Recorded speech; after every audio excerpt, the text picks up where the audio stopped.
ikut kita makan enak di salah satu warung sop kikil yang viral di Makassar.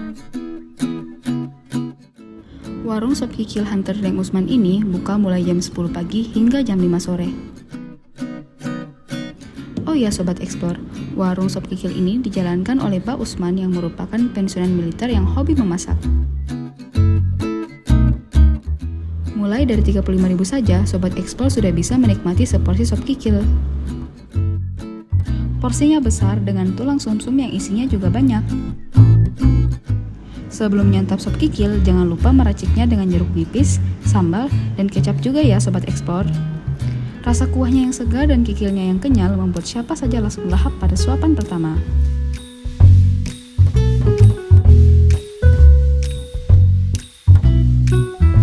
Jadi Sobat Explore, yuk kesini nih saja makan enak di sop kikil Hunter Deng Usman.